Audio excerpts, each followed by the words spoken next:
विद्यार्थ्यांनो, अजून एकदा मी स्वागत करतो आपल्या पहिलं जे प्रकरण आहे मराठी माध्यमाचं शास्त्र भाग 1 चं गुरुत्वाकर्षण त्याच्यामध्ये. तर याच्यामध्ये आज जे मुद्दे आपल्याला अभ्यासायचे आहेत ते 4 मुद्दे आहेत. वस्तुमान व वजन. वस्तुमान आणि वजन यातला जो फरक आहे त्याच्यामध्ये काय नक्की आपण दुकानामध्ये गेल्यानंतर आपल्याला वस्तुमान आणि वजन नक्की काय बाबा आपण नक्की कोणती फॅक्ट आपण मागत असतो हा जो भाग आहे तो आपल्याला याच्यामध्ये बघायचा आहे.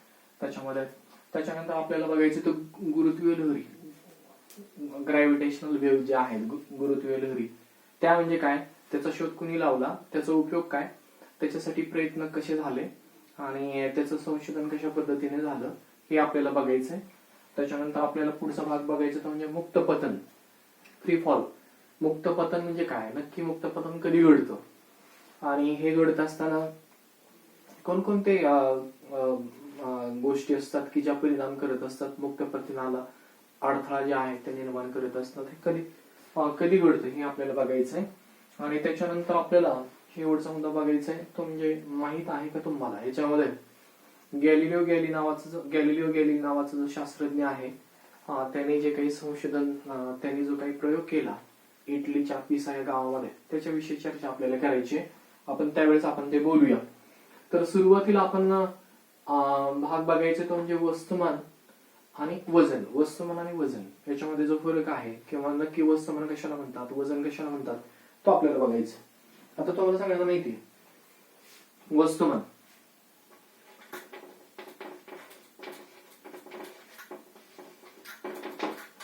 कितीतरी गणित आपण सोडवतो इतक्या अमुक 10 किलोग्रॅम वस्तुमानाच्या वगैरे आपण असा हा शब्द वापरतो.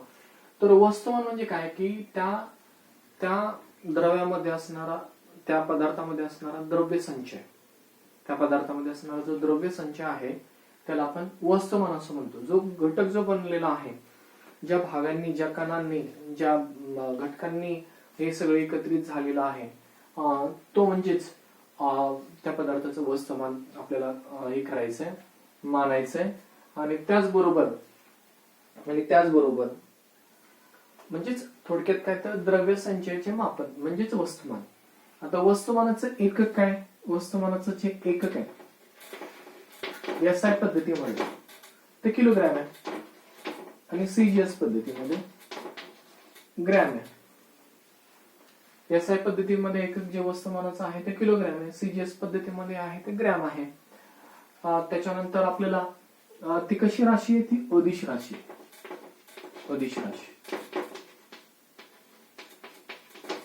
वस्तुमान ही अदिश राशी म्हणजे त्याला दिशेची गरज नाही आहे. त्याला दिशा लागते का, नाही लागत. काही वेग किंवा त्वरण जे आहे किंवा बल जे आहे त्याला आपल्याला पाहतो की दिशा जी आहे ती दिशा निर्देशित केलेली असते. ही तर मात्र आपल्याला त्याची काही गरज नाहीये. तर ही अशी राशी आहे की त्याला दिशेची गरज नाही, त्याच्यामुळे ती अदिश राशी आहे. आता वस्तुमानाचा जर विचार जर केला तर वस्तुमान तुम्ही पृथ्वी तलावरती कुठे जरी घेऊन गेलात एखादी वस्तू, समजा 1 किलोग्रॅम वस्तुमान असलेलं एक वजन आहे, म्हणजे वजन म्हणजे तो भाग आहे, म्हणजे तो घटक आहे, लोखंडी वस्तू जी आपण पॅन मध्ये ठेवतो तराजूच्या ह्याच्यामध्ये की ज्याला आपण वजन संबोधतो. तर तो जो पदार्थ आहे, तो जो घटक आहे, तो जर आपण पृथ्वी तलावरती एका ठिकाणाहून दुसऱ्या ठिकाणी जर आपण घेऊन गेलो तर त्याचं जे वस्तुमान आहे त्याच्यामध्ये कुठलाही बदल होत नाही. वस्तुमानाचा बदल फक्त पृथ्वीवरच होत नाही असं नाही, कुठे तुम्ही विश्वात कुठे जरी गेलात वेगवेगळ्या ग्रहावरती वगैरे तर त्याच्या वस्तुमानामध्ये किंवा कुठल्याही पदार्थाच्या वस्तुमानामध्ये काही बदल होत नाही. म्हणजे वस्तुमान हे स्थिर असतं. वस्तुमान म्हणजे द्रव्य संचय. आणि त्याचबरोबर त्यांनी एक गोष्ट सांगितली आहे ती म्हणजे की वस्तूच्या जडत्वाचे गुणात्मक मापन. वस्तूचे जे जडत्व जे आहे, इनर्शिया म्हणतो आपण त्याला, जडत्व, त्याचं गुणात्मक मापन म्हणजेच वस्तुमान होय. तर अशा पद्धतीने ही अदिश राशी आहे, त्यांची एकके आपण पाहिली. त्याच्यानंतर वस्तुमान बदलण्याचं कारणच येत नाही. विश्वात तुम्ही कुठे जरी गेलात तरी साहजिकच त्याचं वस्तुमान जे आहे ते तसंच राहणार आहे. तर आपण मास, इंग्रजी मुद्दाम शब्द वापरतो, मास म्हणजेच यम. यम ह्या छोट्या अक्षराने आपण तो संबोधतो. आपण त्यावेळेस गणित करणार आहात किंवा सगळ्या गोष्टी पाहणार आहात, त्याच्यामध्ये आपल्याला त्याची तो जो संक्षिप्त स्वरूपामध्ये जो अक्षर वापरायचं आहे ते स्मॉल छोट्या दुसऱ्या लिपीतलं यम असेल. आता याच्यानंतर आपल्याला पाहायचंय वजन. आता त्याच्यानंतर आपल्याला पाहायचंय वजन.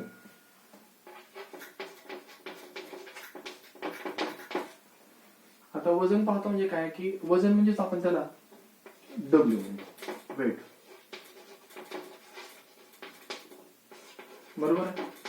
वजन म्हणजेच काय, यम गुणिले जी. यम गुणिले जी म्हणजेच काय, थोडक्यात वस्तुमान आणि जी म्हणजे गुरुत्वीय त्वरण यांचा गुणाकार. वस्तुमान आणि गुरुत्वीय त्वरण. आता तुम्हाला दुसरा नियम माहित असेल तुम्हाला की वस्तुमान आणि त्वरण यांचा गुणाकार जो आहे त्याला आपण बल असं संबोधतो, बल. बरोबर आहे. तर वजन म्हणजे काय, तर वजन म्हणजेच त्या पदार्थावरती कार्य करणारं पृथ्वीचं गुरुत्वीय बल. त्या गुरुत्वीय बलाने ते वस्तू जी आहे ते खाली खेचत असते. हे जे आहे ते वस्तुमान आहे. आणि ही जी किंमत आहे ती आहे गुरुत्वीय त्वरण. गुरुत्वीय त्वरण. बरोबर. आणि त्या जीची किंमत जी आहे ती आपण पाहतो बघा, जीची किंमत जी आहे ती बदलते. ती 9.8 आपण स्टँडर्ड घेतो, पण कधी 9.83 होते, तर कधी 9.78 होते मीटर पर सेकंदचा वर्ग. आणि जीची किंमत बदलली की साहजिकच त्याचं जे वजन आहे ते बदलतं. जीची किंमत सगळ्यात जास्त कुठे आहे, तर आपण पाहतो जीची किंमत सगळ्यात जास्त ध्रुवावर आहे. किती, 9.83. म्हणजे वजन एखाद्या पदार्थाचं वस्तुमान तेच असताना वजन जास्त भरतं. वस्तुमान तेच असताना वस्तुमान तेच आहे, पण वजन त्या तेवढ्या वस्तुमानाच्या पदार्थाचं जे वजन आहे ते ध्रुवावरती जास्त भरतं. आणि विषुववृत्तावरती त्या जीची गुरुत्वीय त्वरणाची किंमत 9.78 आहे. 9.78 आहे. आणि साहजिक जीची किंमत कमी आहे म्हणजे वजन इथं कमी भरतं. तर अशा पद्धतीने आता हे गुरुत्वीय बल आहे, हे जे आहे ते बल आहे. याचा अर्थ आपण त्याची जी एकके जी आहेत, त्याची जी वजनाची जी एकके आहेत, त्याची एकके ती काय असणार आहेत, एसआय पद्धतीमध्ये न्यूटन आणि सीजीएस पद्धतीमध्ये डाइन. सीजीएस पद्धतीमध्ये डाइन. तर त्या वजनाची जी एकके आहे एसआय पद्धतीमध्ये न्यूटन. न्यूटन जो आहे आपला आयझॅक न्यूटन, त्याच्या स्मरणार्थ आपण काय केलं, त्या वजनाला जे आहे ते एकक संबोधलंय. आणि त्याचबरोबर दुसरा जो आहे सीजीएस पद्धतीमध्ये आपण डाइन असं संबोधतो. तर अशा प्रकारे वजन ही राशी आहे. आता ती राशी कशी आहे, सदिश आहे. कारण का गुरुत्वीय बल आहे, तिथं बल आहे, त्वरण आहे, म्हणजे ती सदिश आहे. म्हणजे कोणत्या दिशेने ते कार्य करणार आहे याचा अंदाज आपल्याला त्याच्यामध्ये तिथे येतो. म्हणजे कुठली दिशा आहे, दिशा आहे म्हणजेच ती राशी सदिश आहे. ती राशी कशी, सदिश राशी आहे. ती राशी सदिश आहे. त्याचबरोबर त्याची एकके आपण पाहिली. त्याचबरोबर वजन. आता वजनाचा विचार केला तर आपण आता पाहिलं वजन हे एखाद्या पदार्थाचं वजन हे पृथ्वी तलावरती वेगवेगळ्या ठिकाणी वेगवेगळं भरतं. फक्त पृथ्वी तलावरच वेगवेगळं भरतं का, नाही, तर कुठल्याही वेगवेगळ्या ग्रहावरती जर गेलं, आता चंद्रावर जो आपला उपग्रह, आणि उपग्रहावरती चंद्रावरती आपण गेल्यानंतर आपल्याला माहितीये की पृथ्वीच्या गुरुत्वीय त्वरणाचं, पृथ्वीचं जे गुरुत्वीय त्वरण आहे त्याच्या 1/7 चंद्रावरचं जे गुरुत्वीय त्वरण जे आहे ते पृथ्वीच्या गुरुत्व त्वरणाच्या 1/7 असतं. 1/7 असतं. म्हणजे एखाद्या वस्तूचं वजन समजा इथं पृथ्वीवरती 60 असेल, तर 60 गुणिले 1/6 म्हणजेच 10 किलोग्रॅम, 10 थोडक्यात त्याचं जे 10 न्यूटन भरेल. 10 न्यूटन त्याच्यामध्ये त्याचं जे वजन आहे ते भरेल. तर अशा पद्धतीने वजन हे वेगवेगळ्या ठिकाणी वेगवेगळं भरतं. पृथ्वीवर पण वेगळं भरतं, वेगवेगळ्या ग्रहांवरती वेगवेगळं भरतं. अवकाशामध्ये कुठे जरी गेलं तर जीची किंमत किती आहे त्याची, तर त्या जीच्या किमतीनुसार आपल्याला तो जो भाग आहे तो त्याच्यामध्ये आपल्याला बदललेला पाहायला मिळतो.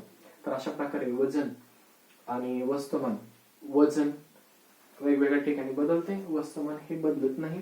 ही सदिश राशी आहे आणि वस्तुमान ही अदिश राशी आहे. त्यांची एकके पण आपण पाहिली. वस्तुमानाची किलोग्रॅम आणि ग्रॅम आहे, वजनाची आपण न्यूटन आणि डाइन आहे. तर अशा पद्धतीने आपल्याला त्याच्याबद्दल सांगता येईल. आता आपल्याला पुढचा भाग बघायचा, त्याच्यामध्ये गुरुत्वीय लहरी. गुरुत्वीय लहरी.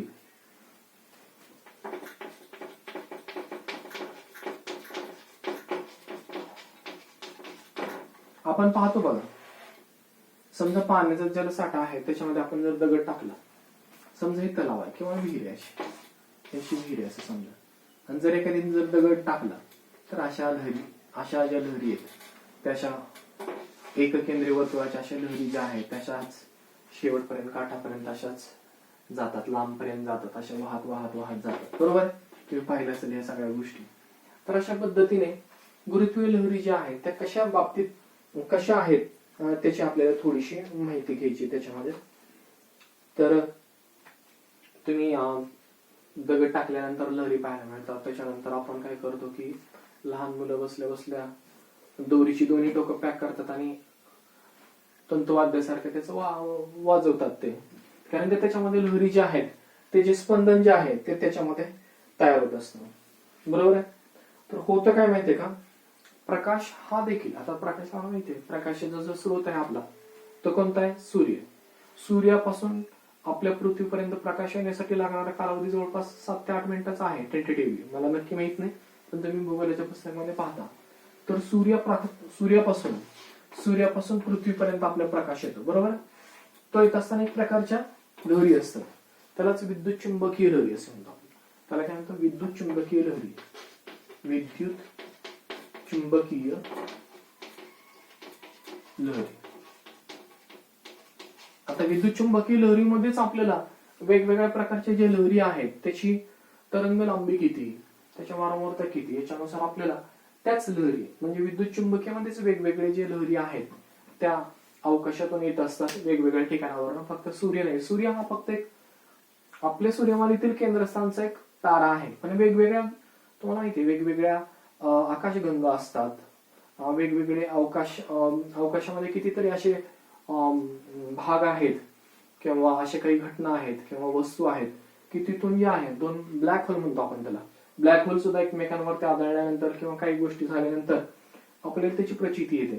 तर आता इथं आपल्याला काय बघायचंय, विद्युत चुंबकीय लहरीमध्ये आपल्याला काय बघायचंय, गॅमा किरण, एक्स किरण, त्याच्यानंतर त्यांनी दिलेलं अवरक्त किरण, सूक्ष्म तरंग, रेडिओ तरंग, हे सगळे जे आहेत ते विद्युत चुंबकीय ह्याच्यामधलेच ते भाग आहेत.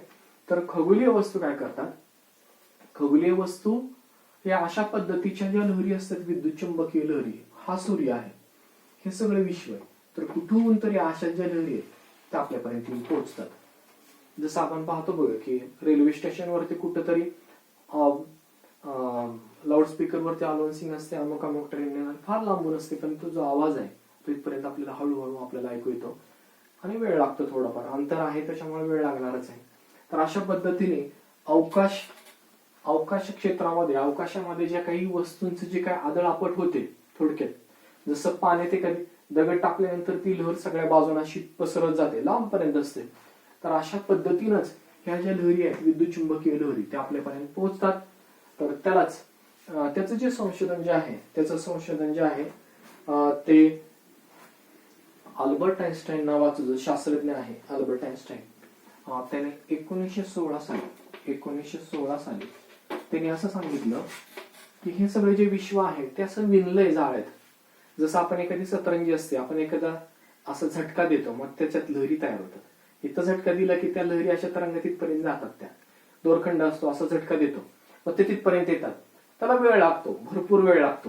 तर 1916 साली अल्बर्ट आइन्स्टाईन नावाचा जो शास्त्रज्ञ होता तर त्यांनी असं भाकीत केलं होतं की विश्वामध्ये जो काही आपला स्पेस आणि टाइम म्हणजे थोडक्यात वेळ आणि जो काही जागा किंवा व्याप्ती आहे, प्रतलीय व्याप्ती जी आहे, त्यांचं एक प्रकारचं जाळं विणलेलं असतं आणि अवकाशामध्ये जे काही घडतं ते आपल्याला या गुरुत्वीय लहरींच्या साह्याने आपल्याला त्यांच्या त्या ज्या लहरी आहेत त्याच्यामध्ये झालेला जो आघात आहे तो इथपर्यंत आपल्या कानापर्यंत म्हणजे थोडक्यात इथपर्यंत आपल्याला ऐकायला मिळतो. त्यानंतर जे आहे ते प्रचंड लांब आहे, त्या लहरी आहेत त्या खूप क्षीण आहेत, त्यांची स्ट्रेंथ जी ताकद जी आहे ती खूप वीक आहे, स्ट्रेंथ कमी आहे त्याची. मग ते मोजण्यासाठी आपल्याला अशा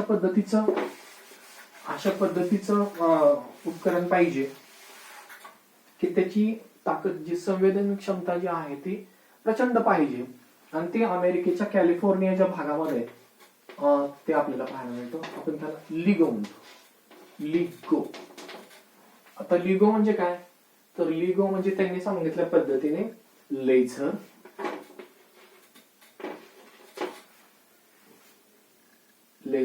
इंटरफेरोमेट्रिक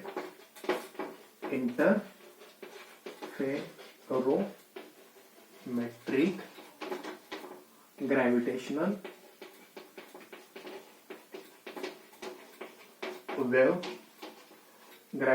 वेव्ह आणि व्ही फॉर ऑब्झर्वेटरी तर त्या LIGO तर अशा पद्धतीची एक प्रयोगशाळा जी आहे त्या अमेरिकेच्या कॅलिफोर्निया भागामध्ये तिथं नोंद केली जाते. अशा पद्धतीची जे स्पंदन जे आहेत, ज्या लहरी ज्या आहेत त्या पृथ्वीपर्यंत येऊन पोहोचतात. आता याचा उद्देश काय? याचा उद्देश एकच, याचा उद्देश की आपल्या आकाशगंगाची मिल्की वे नावाची मिल्की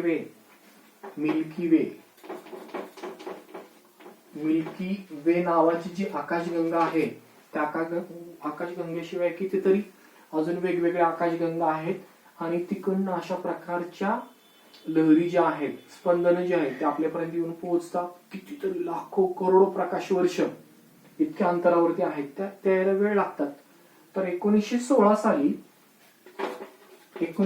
साली अल्बर्ट आइन्स्टाईन नावाचा जो शास्त्रज्ञ होता, आइन्स्टाईन जो जर्मनीचा होता, तो अमेरिकेमध्ये परत त्यांनी त्याचं नागरिकत्व घेतलेलं होतं. तर त्याने असं भाकीत केलं होतं की अशा प्रकारच्या गुरुत्वीय लहरी ज्या आहेत त्या आपल्याला कालांतराने त्याचं अस्तित्व जे आहे ते आपल्याला जाणवणार आहे. त्याचं जे अस्तित्व जे आहे ते आपल्याला जाणवणार आहे, त्याची प्रचिती आपल्याला येणार आहे. बरोबर 100 वर्षानंतर म्हणजे 1916च्या ऐवजी 2000 त्यांनी त्या वर्षी सांगितलं आणि 2016ला आपल्याला त्याची प्रचिती आली. म्हणजे ह्या लिगो या प्रयोगशाळेमध्ये आपल्याला त्याची नोंद झाली की अशा प्रकारच्या लहरी ज्या आहेत ते इथे येऊन पोहोचले. तसा जो आवाज जो आहे, थोडक्यात मी उद्दाम आवाज म्हणजे लहरी थोडक्यात त्या ज्या आहेत त्या तिथपर्यंत येऊन पोहोचल्या. तर हे करण्याचं काय उद्देश काय की विश्वाची व्याप्ती किती लांब आहे, विश्वात काय काय घडतं, विश्वात वेगवेगळे हे आकाशगंगा कशा आहेत, वेगवेगळे घटक काय आहेत, या आकाशगंगेचं गूढ समजण्यासाठी आपल्याला याचा वापर करायचा. तर अशा पद्धतीने गुरुत्वीय लहरी ज्या आहेत त्या आपण त्याच्यामध्ये पाहिल्या. आता मुक्त पतन म्हणजे काय? मुक्त पतन म्हणजे काय ते आपण बघूया. आता मुक्त पतन म्हणजे काय तर आपण पाहतो बघा, एक वस्तू आहे इथं एक ठराविक उंचीवरती, बरं, पृथ्वीच्या पृष्ठभागापासून सामान एक ठराविक अंतरावरती ती वस्तू आहे. आता हा खडू आहे किंवा डस्टर आहे, पायापासून इथपर्यंत मी असं वरती उचलले, थोडक्यामध्ये असं धरले. आता ही स्थिर राहणार येतं. स्थिर राहण्याचा उद्देश म्हणजे का स्थिर राहते तर आपण हाताने त्याला धरले म्हणजे स्नायुबल त्याच्यावरती लावलं. पण तुम्हाला माहितीये ती वस्तू अशी स्थिर का राहण्याचा उद्देश काय तर आपण स्नायुबल त्याच्यावरती लावलं. पण होतं काय, जर आपण स्नायुबल जर काढून घेतलं, आपण ती वस्तू जर सोडली तर ती वस्तू खाली येणार आहे. कशामुळे येणार आहे? खाली गुरुत्वीय बलामुळे खाली येणार आहे. गुरुत्वीय त्याच्यावरती कार्य करणारे जे गुरुत्वीय बल जे आहे त्याच्यामुळे ती वस्तू आपल्याला पाहतो ते खाली येणार आहे, बरोबर आहे. आणि आपण काय करतो, गुरुत्वीय बलाच्या विरुद्ध दिशेने त्या वस्तूला आपण वरती धरलेलं असतं, बरोबर आहे. आणि आपल्या हाताचं जे स्नायुबल आहे त्याची किंमत जी आहे ती गुरुत्वीय बलापेक्षा त्या स्थितीला जास्त असते. आणि त्याच्यामुळं ती वस्तू आपण अशी धरतो, पण ज्या वेळेस ती रिलीज करतो, सोडतो, त्यावेळेस ती खाली येते. खाली येत असताना तुम्हाला माहितीये गुरुत्वीय बलामुळे ते खाली येणारे केंद्राच्या दिशेने ते क्षितिजाला लंब दिशेने केंद्राच्या दिशेने ती आपल्याला येत असताना आपल्याला पाहायला मिळेल. आणि त्यावेळेस तिचा वेग जो आहे तो वाढत जातो, कारण का त्याच्यावरती कार्य करणार गुरुत्वीय बलमुळे गुरुत्वीय त्वरण जे आहे ते त्याच्यामध्ये निर्माण होणार आहे.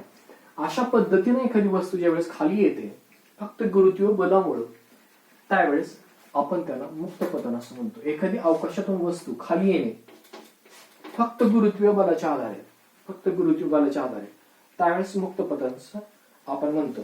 आता हे मुक्त पतन घडतं का?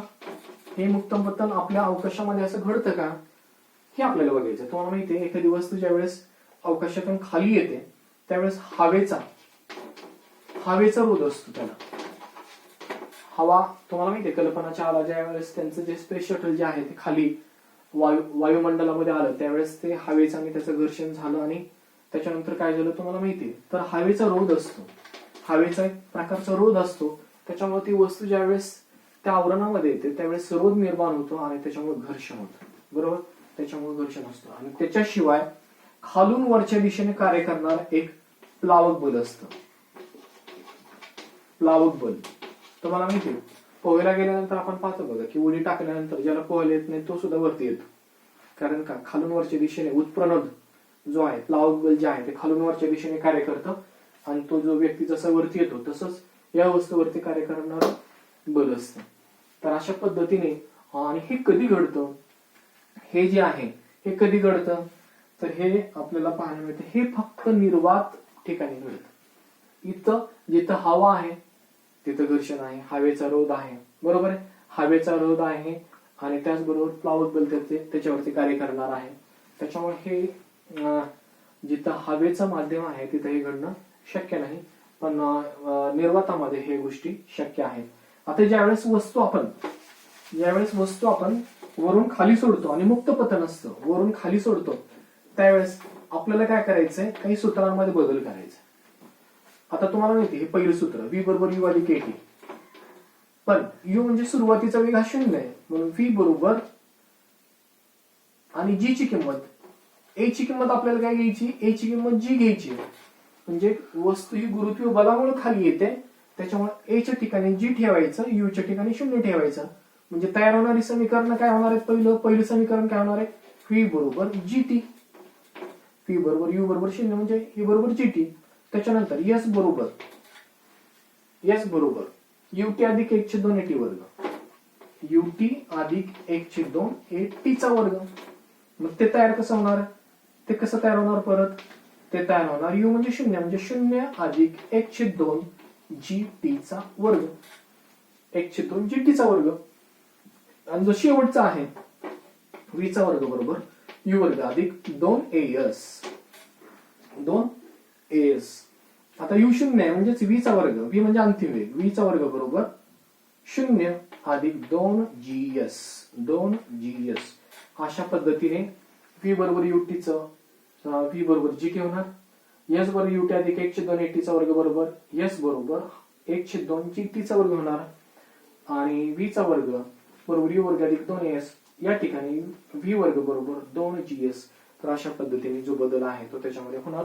तर शेवटचा भाग बघायचा आपल्याला फक्त 2 मिनिटाचा. तो माहित आहे का तुम्हाला या गोष्टी माहित आहेत का हे फक्त आपल्याला बघायचंय. गॅलिलिओ गॅलिली नावाचा शास्त्रज्ञ, गॅलिलिओ गॅलिली,